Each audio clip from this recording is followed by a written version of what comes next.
Welcome to Democracy Now!, democracynow.org, The War and Peace Report. I'm Amy Goodman. In a major blow to President Trump's anti-immigration agenda, a U.S. judge in San Francisco has temporarily stopped the Trump administration from ending the DACA program. That's Deferred Action for Childhood Arrivals. The Obama-era program gave nearly 800,000 young undocumented people legal permission to live and work in the United States. President Trump announced he was ending the program late last year. On Tuesday, U.S. District Judge William Alsup ruled the DACA program must remain in place in multiple lawsuits over Trump's decision to rescind the program. This comes after President Trump held an extraordinary meeting with Democratic and Republican lawmakers at the White House Monday, in which Trump appeared to support a wide-reaching deal on immigration that could grant millions of undocumented people a pathway to citizenship. During the meeting, Trump repeatedly said he would take the heat for a sweeping immigration deal, which would likely be opposed by much of his far-right-wing anti-immigrant base. President Trump also said he wanted a bill of love to protect the 800,000 young undocumented people known as Dreamers, whose protections he attempted to rescind last year. To the surprise of many, the majority of the meeting was televised, which aides said was meant to show the president's mental acuity amidst mounting questions about the president's mental health. But much of what Trump said during the televised meeting appeared to run counter to his campaign promises and his immigration policies, which have included demanding $18 billion in funding for a militarized border wall, rescinding DACA, and canceling immigration protections known as TPS for hundreds of thousands of Salvadorans, Haitians, Nicaraguans, and Sudanese immigrants who've been living in the United States for years. Following the meeting, a number of his right-wing supporters attacked Trump. He's already begun walking back his comments from the meeting, tweeting, "As I made very clear today, our country needs the security of the wall on the southern border, which must be part of any DACA approval," unquote. The Guardian's reporting the Trump administration's planning to loosen the restrictions on the use of nuclear weapons and develop a nuclear warhead for U.S. Trident missiles. This nuclear policy was outlined in a draft seen by a former Obama arms control official. It's significantly more hawkish than the previous administration's nuclear policy. This comes as President Trump's repeatedly threatened to deploy nuclear weapons against North Korea, proposed building up the U.S. nuclear arsenal, and has reportedly asked about nuclear weapons, quote, "If we had them, why can't we use them?" Meanwhile, South Korean President Moon Jae-in says he'd be willing to sit down with North Korea's leader, Kim Jong-un. The potential meeting comes after high-level officials from North and South Korea met in the demilitarized zone between the two countries for the first official talks in more than 2 years yesterday. At the talks, North Korea said it would send a delegation to the Winter Olympic Games being held next month in South Korea. The diplomacy is seeking to de-escalate the threat of nuclear war on the Korean peninsula, which has been largely sparked by President Trump's repeated threats to launch a nuclear strike against North Korea. Trump's former chief strategist, Steve Bannon, has resigned as head of the far-right-wing news outlet Breitbart News, which has been described as an online haven for white nationalists and frequently publishes white nationalist propaganda. His departure from Breitbart comes after Bannon and President Trump had a public falling out over Bannon's quotes in the recently released book Fire and Fury: Inside the Trump White House. In the book, Bannon's quoted as accusing Donald Trump Jr. of treason, predicting Robert Mueller's Russia investigation will find evidence of money laundering, and portraying his former boss as wholly unprepared for the presidency. Following the publication of the book, Bannon lost public support from many of his supporters, including billionaire backer Rebecca Mercer. In news from Washington, D.C., California Senator Dianne Feinstein released the transcript of a congressional interview with the founder of the research firm Fusion GPS, which was behind the dossier on the alleged collusion between President Trump's campaign and the Russian government. The dossier was compiled by a former British spy named Christopher Steele. It alleges there was a conspiracy of cooperation between the Trump campaign and Russian officials. This is California Senator Dianne Feinstein explaining why she released the transcript. I think people are entitled to know what was said, and the lawyers also wanted it released. I see no problem with releasing it. But Senator Feinstein, Senator Grassley says you've jeopardized their ability to get certain witnesses like Kushner Your reaction? Oh, I don't think so. That's been difficult in any event. To my knowledge, there has not been a single fact in that report that has been proven to be incorrect, that it's really to muddy the waters and create a problem. You know, Steele brought this information into the FBI, and it's quite amazing that you get punished for providing information. The founders of Fusion GPS asked for the transcripts to be released publicly. President Trump's lawyers have sued both Fusion GPS and BuzzFeed, the news outlet that first published the dossier. The notorious racist former Arizona Sheriff Joe Arpaio has announced he's running for Senate in the race to replace retiring Republican Senator Jeff Flake. Arpaio has been a major supporter of President Trump, who pardoned the ex-sheriff last year after he was convicted of contempt of court for defying an order to stop his deputies from racial profiling. For years, Arpaio ran a notoriously racist sheriff's department in Maricopa County, Arizona. He once bragged he ran an open-air tent city jail like a concentration camp. Arpaio was first elected in 1992, voted out of office in 2016 after Latinos organized a massive get-out-the-vote campaign. In an unprecedented ruling, federal judges have ruled North Carolina's congressional map unconstitutionally favors Republicans. The ruling marks the first time a federal court has struck down a congressional map because of political gerrymandering. The judges ruled the map violates the 14th Amendment's guarantee of equal protection. Republicans have vowed to appeal Tuesday's ruling. The ruling gives Republicans 2 weeks to present a remedial plan to remap the congressional districts. In Libya, the Coast Guard says as many as 100 people may have died when a boat carrying refugees seeking to reach Europe sunk off Libya's coast Tuesday. Those who did survive were brought to a naval base in Tripoli, Libya. This is one of the survivors, Zeneb Abdesalam. No.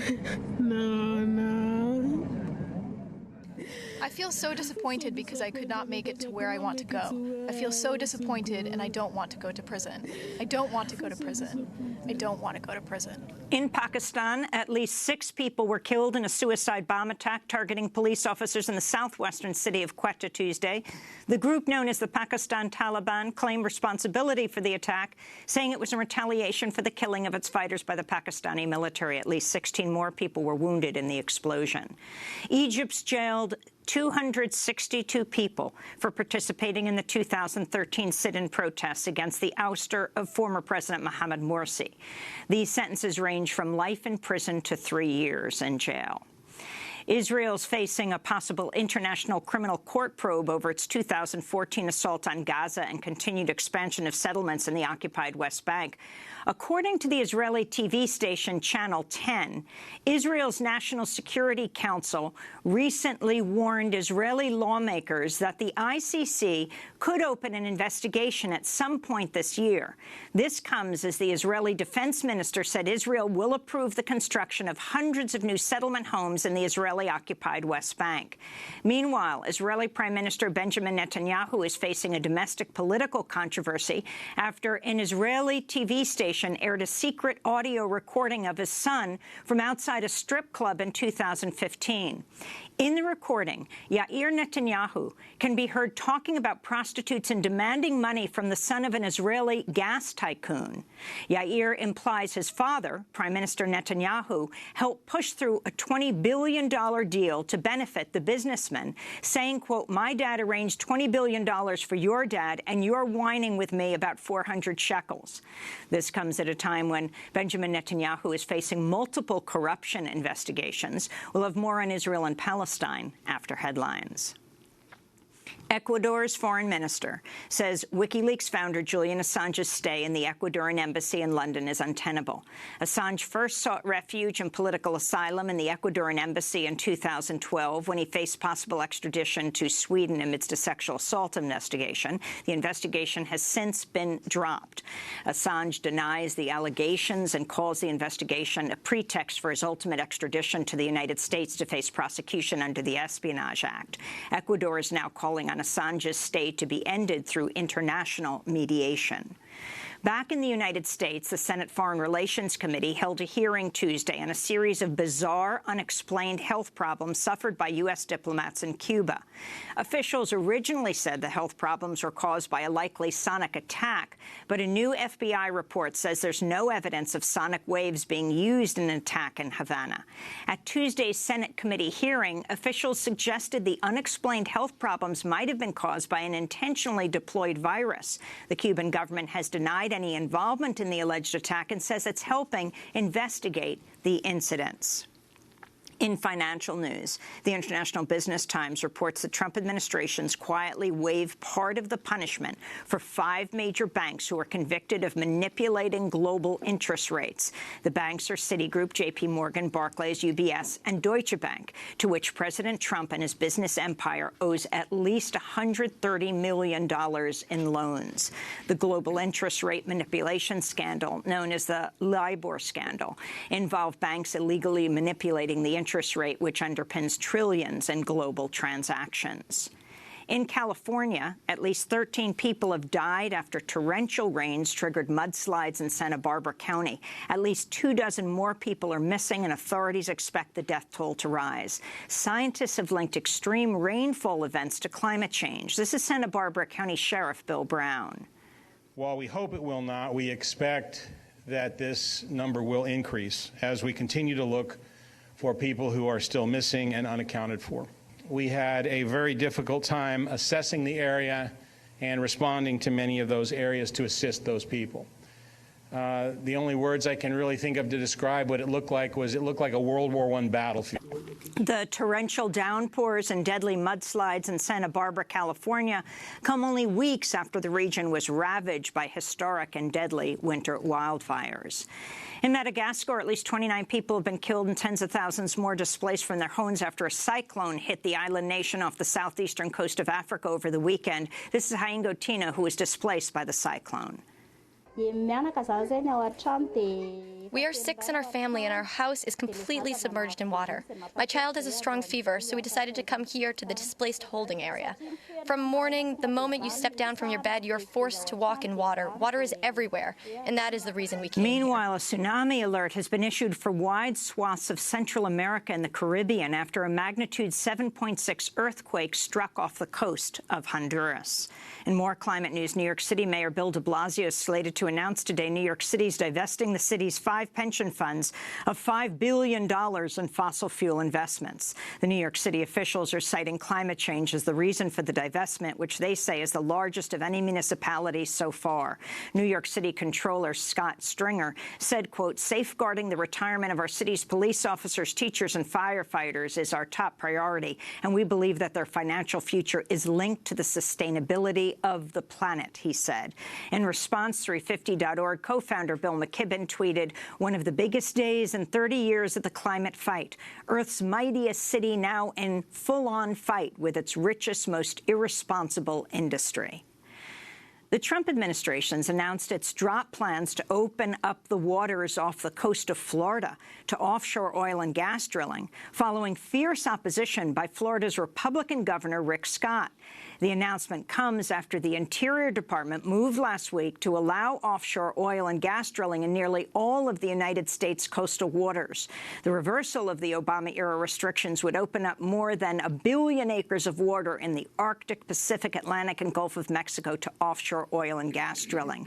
And the reversal came after the Interior Secretary, Ryan Zinke, met with Governor Scott in Florida. In Louisiana, a middle school English teacher named Aisha Hargrave was arrested in a now viral video after she stood up at a school board meeting and questioned why the superintendent was getting a raise when the teachers hadn't gotten a raise in years. Superintendent, how are you going to take a raise when there's ELA? When I first started teaching ELA, there was like 20, 21 kids in a class, and now there's 29 kids in a class that we are now having, and we have not gotten raises. How are you going to take that money? Because it's basically taking out of the pockets of teachers. Stop right now. That's not germane to what's on the agenda tonight. Yes, it is.